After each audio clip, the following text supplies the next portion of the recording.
Halo,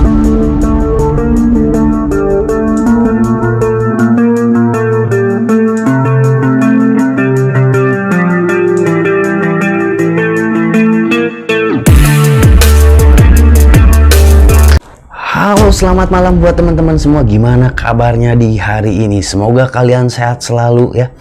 Dan semoga Allah limpahkan rezeki kalian. Terima kasih banyak yang sudah mampir dan nyempetin waktunya ke channelnya Bang Dendi. Bang Dendi akan menemani kalian semua, yaitu khususnya dari Sabang sampai Merauke.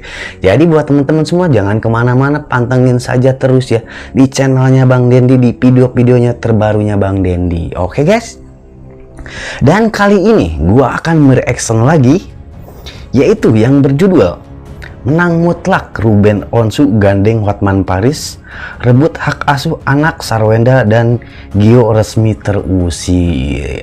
Dan akhirnya ya sekarang terungkap juga gitu untuk hak asuhnya balik ke yaitu Ruben Onsu. Nah, untuk sumbernya yaitu dari Has Channel ya teman-teman gitu. Dan isu ini semakin kesini semakin merembet dan semakin panjang lagi ya guys ya, seputaran Sarwenda gitu kan. Setelah bercerai terus meminta hak asuh, belum lagi ke Gunung Kawi pesugihan. Jadi makin kesini makin merembet ya. Nah kali ini jadi buat teman-teman ada sedikit edukasinya dari gua ya gitu. Tonton, simak baik-baik, cerna baik-baik, dan kalian bisa komentar yang lebih bijak lagi guys ya. Jadi penasaran buat kalian gimana videonya? Mari kita langsung aja gaskeun cekidot. Sidang dengan agenda hak asuh anak kita mulai. Drama domestik paling menguras emosi antara Ruben Onsu dan Sarwenda akhirnya mencapai babak akhir yang sangat dramatis, sekaligus memuaskan bagi jutaan masyarakat Indonesia. Jika selama ini kubu lawan mencoba bertahan dengan berbagai taktik pencitraan dan drama air mata, hari ini benteng mereka runtuh total dihantam kekuatan hukum yang tak terbendung. Jadi gimana guys? Katanya Ruben sudah melaporkan balik ya untuk diambil hak asuh anaknya gitu. Nah, di sini kita harus kasih tahu nih, bapak kandung dia melakukan hal tersebut sah-sah saja, karena dia juga tidak mau hal tersebut bisa menjadi sesuatu yang menjadi kesehatan mental anaknya terganggu seperti itu. Karena yang lebih berhak adalah ayah kandungnya seperti itu ya. Sekarang gini, kalau memang kita itu masih berhubungan baik, ya berhubungan baiklah, jangan sampai merusak atau saling menghujat, saling menjelekkan, atau saling menjatuhkan orang gitu ya. Apalagi dia itu ayah kandung atau ibu kandung dari anak tersebut. Jadi baik-baiklah sebagai orang tua, ya enggak sih? Nah, jangan anak-anak ini merasa bahwa nanti tuh saya pilih siapa ya, saya itu siapa yang lebih sayang ya. Nah, jangan sampai kayak begitu. Hati-hati, jangan sampai menjelekkan satu sama lain, karena anak itu akan berpihak kepada orang yang menurut dia nyaman. Nah, nyamannya anak ini beda dengan nyamannya orang dewasa guys. Jadi hati-hati, harus hati-hati, oke? Ada yang cancel culture. Iya, kasihan banget. Yang tadinya followernya sampai 34 jutaan, sekarang cuma 9 jutaan. Wow, drastis ya guys. Setelah dia, siapa lagi? Ayo, ngaku. Nah, makanya guys, ini pelajaran untuk kita semua. Netizen itu jangan dianggap enteng, jangan dianggap remeh, karena kita di sosial media itu bukan cuma mencari follower, tapi mencari kebahagiaan dari follower kita. Gitu dong. Jangan jadi kesusahan. Iya apa iya? Bener nggak guys? Jadi netizen itu harus disayangi, tapi netizen yang asli ya, bukan buzzer, bukan juga dibayar. Oke.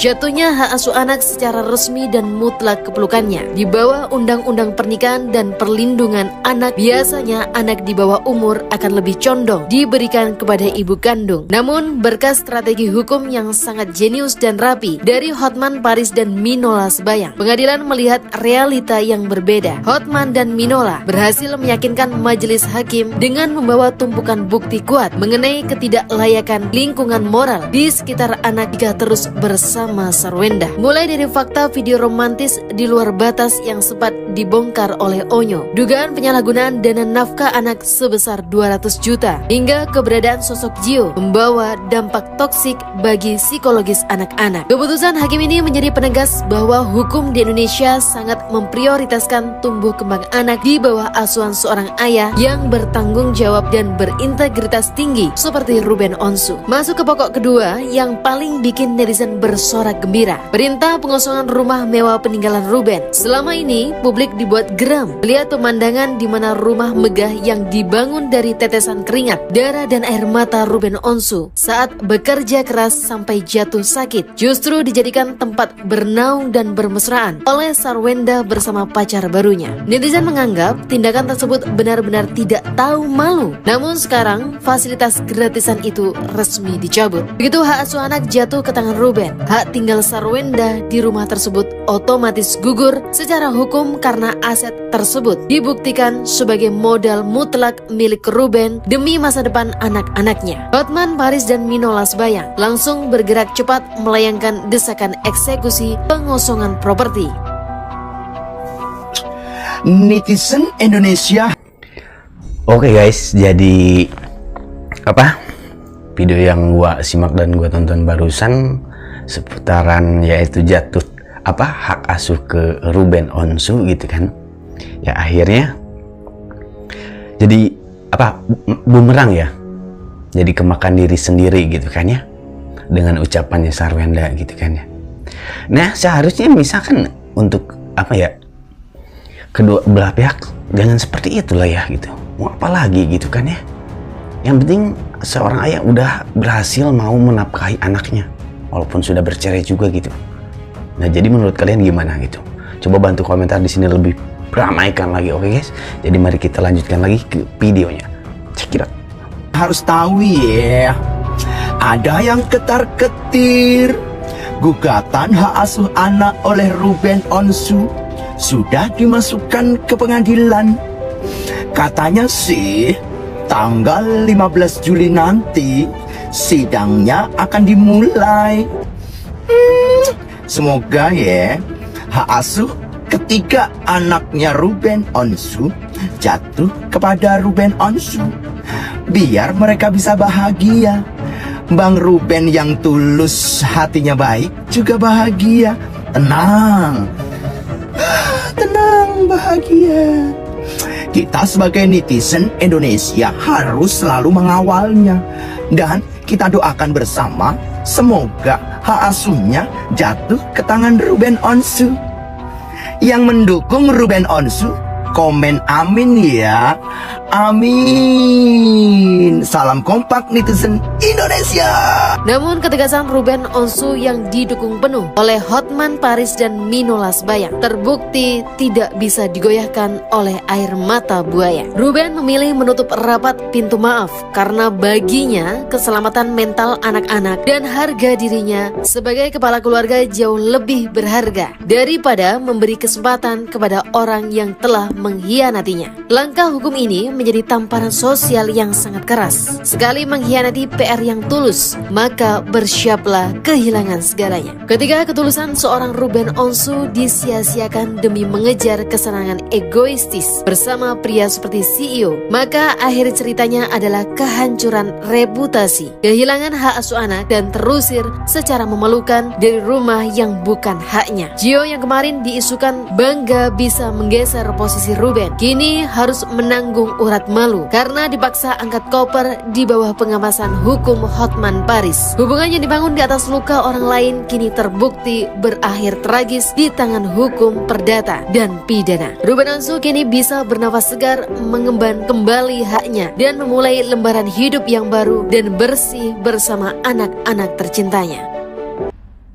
Dan juga Ruben merasa anak-anak tidak di dalam lingkungan orang dewasa yang aman ya, yang bisa menghambat pertumbuhan dan perkembangan anak-anak ini.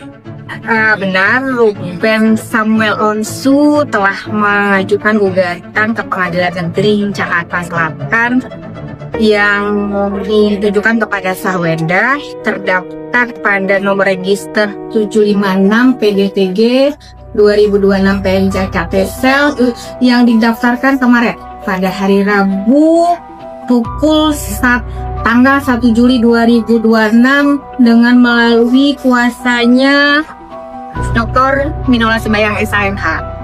Maka dia buktikan bahwa apakah benar ibunya tidak mampu memberikan kesejahteraan sama anaknya, dan dia harus buktikan apakah melanggar putusan pengadilan tentang pengasuhan, pembagian waktu dan sebagainya. Harus gugat. Kalau gua ya, gua mau rekomen sama dia. Kalau gua ambil aja anaknya. Sidang hak asuh anak disarankan tertutup. Kalau saya menyarankan terbuka. Karena apa? Biarkan yang ada di persidangan itu kebaikan-kebaikan yang ditimbulkan oleh kedua belah pihak bisa dilihat dan bisa dirasakan oleh masyarakat. Jadi tidak akan tertimbul pikiran-pikiran negatif, tuduhan-tuduhan negatif. Jadi kalau sidang dibuat terbuka, yang baik akan terlihat baik, ada hal-hal yang baik juga diperlihatkan dan terlihat gitu ya. Tapi seandainya ya, masih banyak sekali ya yang belum diketahui publik gitu kan, atau bahasanya itu rahasia gitu kan, atau bahasanya hal-hal yang tidak perlu publik tahu ya mau bagaimana lagi, mungkin ya harus tertutup gitu ya kan, biar tidak keluar gitu. Tapi kalau seandainya itu di sana itu banyak kebaikannya dari kedua belah pihak, saya sarankan terbuka ya. Kalau memang di situ tidak ada sesuatu hal yang masalahnya kekurangan atau hal-hal yang pernah terjadi, ya harusnya sih bijaknya itu terbuka aja, karena masyarakat juga pengen melihat gitu apa sih yang sebenarnya yang terjadi. Nah ini juga nanti ya orang bilang kepo, enggak, bukannya kepo, karena ini kan masalah ini kan sudah ter-up sekali di sosial media kan. Jadi permasalahan ini ya semua orang sudah tahu gitu ya. Nah bukan salahnya orang-orang atau netizen yang mendengar. Jadi videonya yang gue simak jadi seperti itu ya guys ya. Jadi makin kesini makin runyam gitu kan. Dikarenakan runyamnya yaitu jadi banyak ada yang ngompor-ngomporin gitu, sehingga susah untuk berdamai gitu di dua belah pihak gitu ya. Untuk di pihak Ruben sama ada yang ngompor-ngomporin, di pihak Wenda apalagi Sarwenda gitu kan. Nah jadi kali ini gimana menurut teman-teman semua? Bantu komen di sini, bantu ramaikan di sini. Nah videonya dari gue segitu dulu aja, see you next time di video-video terbarunya gue ya. Nah jadi terima kasih banyak buat teman-teman semua, dan jangan lupa juga untuk follow, subscribe, like, dan share. Kini gua pamit undur diri dulu. Wassalamualaikum warahmatullahi wabarakatuh. Bye-bye.